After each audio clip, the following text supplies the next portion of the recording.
हाँ दोस्तों, अॼु सॼी सिंधु नदी इंडस रिवर ऐं जेको ही फार्मिंग जे नाले सां ग्रीन फार्म जेका ज़मीन बेल्ट आहे या ज़मीन आहे जंहिंखे असां तमामु शाद आबाद बणाईंदासीं, इहो जेको हुकमरान तबक़नि जो जेको हिकिड़ो कूड़ो हिकिड़ो ॾटो हो, उन जे ख़िलाफ़ु अॼु सॼी सिंध सरापा एहतजाज आहे। अॼु हुई बि पाणी इंटरनेशनल पाणी जो ॾींहुं आहे, दरियाहनि जो ॾींहुं, दरियाहनि खे कीअं बचाइजे।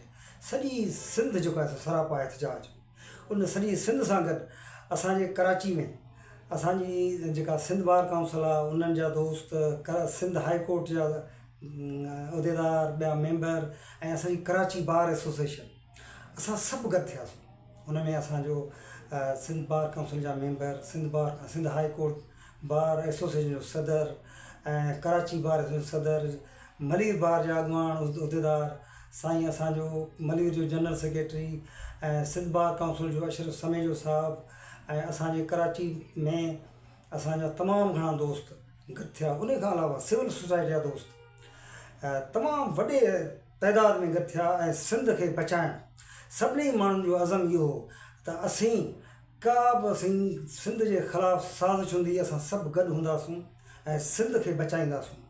हाणे सिंध जो पाणी ऐं सिंध जूं ज़मीनूं जेके हिननि नीलाम पे कयूं ग्रीन बेल्ट जे बहाने सां, उन्हनि जे ख़िलाफ़ु जेको अॼु कराची प्रेस क्लब में जेके वकील साहब गॾु थिया ऐं मां उन में मूं पाण मुशाहिदो कयो त सिंध जेका हींअर सरापा एहतजाज आहे सिंध बचाइण लाइ, इहे पाणी बचायूं था माना सिंध बचायूं था, सिंध बचायूं था माना पाण खे बचायूं था।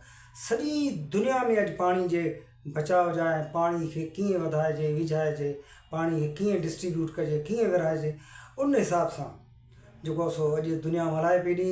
ऐं असां वटि सिंध में असांजो वफ़ाक़, असांजे मुल्क जो जेको पाकिस्तान जो जेको वफ़ाक़ी जेका काबीना आहे या वफ़ाक़ जेको आहे, उन पाकिस्तान ठहण खां वठी जेके सिंध ख़िलाफ़ु साज़िशूं कयूं, सिंध ख़िलाफ़ु साज़िशूं, बलूचिस्तान ख़िलाफ़ु साज़िशूं, ऐं उन खां पोइ असांजो KPK जेको कंहिं ज़माने में सरहद सूबो सरबो, उन ख़िलाफ़ु साज़िशूं, इहे साज़िशूं करे करे हींअर इन पोज़ीशन में आया आहियूं असीं सभु, जो हाणे असांखे पंहिंजे सर्वाइव, पाण बचाव जो हींअर ॿियो को तरीक़ो कोन्हे सवाइ एहतजाज जे।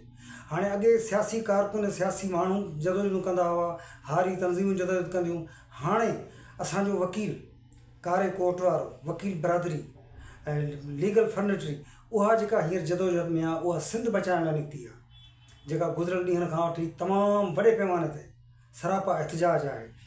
ऐं अॼु असां सभु गॾु हुआसीं, कराची बार, सिंध हाई कोर्ट बार ऐं सिंध बार काउंसिल ऐं उन खां पोइ उन्हनि जा वकील जेके अॼु कराची प्रेस क्लब में गॾु थियासीं। उहो हिकिड़ो तमामु वॾो एहतजाज हो, जंहिंमें वॾियूं तकरीरूं, वॾा जेके सो नारा हुया, उहे ॾिसण वटां हुया।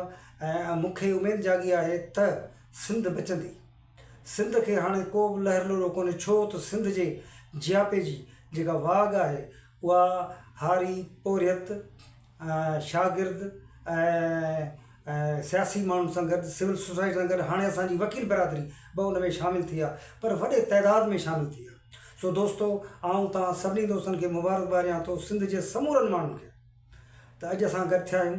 किथे तव्हां ॾिठो हूंदो त किथे एहतजाजी मुज़ाहरनि दौरान किथे किथे जेको आहे सो मसइला बि थिया आहिनि, वायलेंस बि थियो आहे, किथे लाठीचार्ज थिया, किथे पुलिस सां मुक़ाबला थिया आहिनि, अटकाव थिया आहिनि। ऐं तंहिंजे करे मूंखे इहा उमेदु आहे त असांजूं जदोजहद हुजणु खपनि, पर पुरअमन हुअणु खपनि। असां सरकारी इदारनि खे बि चऊं था त पाणी तव्हांजो बि मसइलो आहे, ज़मीन तव्हांजो बि मसइलो आहे, गुरबत, महांगाई, इहो सभिनी माण्हुनि जो मसइलो आहे। रुगो हारी मज़दूर ऐं वकील जो मसइलो कोन्हे या शागिर्द जो मसइलो कोन्हे, सिंध जे बल्कि सॼे मुल्क जे अवाम जो मसइलो आहे। पाकिस्तान जा समूरा माण्हू अचो त गॾु थियूं ऐं वफ़ाक़ जेका सूबनि जे ख़िलाफ़ु जेका साज़िश करे पियो, ख़ासि करे सिंध जे ख़िलाफ़ु, उन मां पाण उनखे मुंहुं तोड़ जवाबु ॾियूं। असांजूं असेंबलियूं जेके आहिनि, जेके पंहिंजा कमु कनि थियूं, उन्हनि ते हिकिड़ा ज़ाब्ता आहिनि, उहे एॾो वॾे पैमाने ते कमु नथा कनि। सिंध असेंबली में कल्ह जेका करारदाद पास कई वई आहे, उन में बि जेको आहे खोड़ सारा ख़दशा आहिनि। ऐं करारदाद पास कंदड़ जेके हुया अॻुवान, वज़ीर आला ऐं ॿिया वज़ीर, जेके गुज़िरियल 2-3 महीननि खां चवंदा थिया त काला भाई को बि केनाल नथो घुरे, को बि केनाल नथो ठहे, वफ़ाक़ नथो ठाहे, ऐं हाणे वरी चऊं त ठाहे थो, असीं हुनजी जेका करारदाद पास कयूं त न ठहणु खपे। इन जो मतिलबु पोयां हिननि कूड़ पिया आहियां, ऐं हाणे जेको असांजो चयो पिए त जेको आहे सो न ठहणु खपे, उहा करारदाद पास कई अथनि।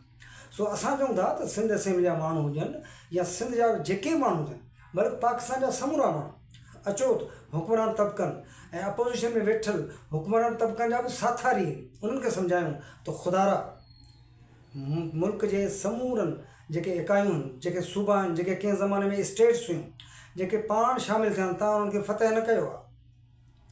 उन्हनि जे मसइलनि ते जेको आहे सो तव्हां उन्हनि सां ॿिए न कयो।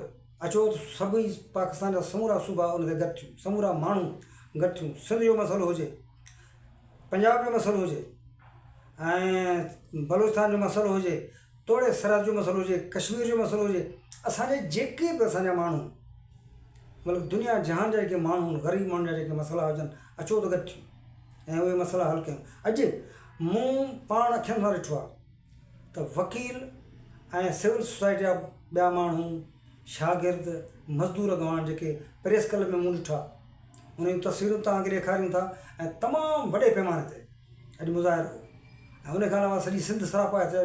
नवाब शाह जूं ख़बरूं, मलीर जे गगर ॻोठ जूं ख़बरूं, जिते वायलेंस थियो आहे, जिते वॾा मसइला थिया आहिनि, झड़पूं थियूं नवाब शाह में, गगर ॻोठ में ऐं ॿियनि इलाइक़नि में थियूं हुयूं, ख़ुदा करे न थियूं हुजनि। असां कराची में जेको मां जेसिताईं हुउसि त पुरमन हो, ऐं वकील तो पुरमन हूंदा आहिनि। ॿियो हीउ सिंध जो मसइलो आहे, जियापे जो मसइलो आहे, इन में पुरमन थी करे जदोजहद कंदासूं त कामयाबु ईंदासूं। साथियो,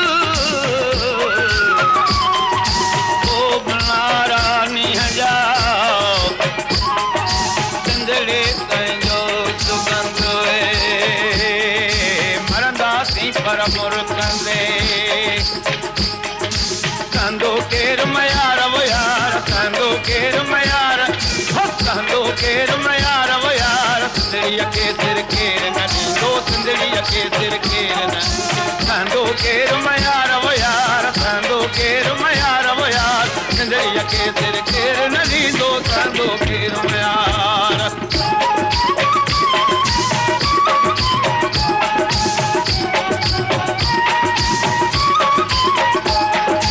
ढोल जली जंहिं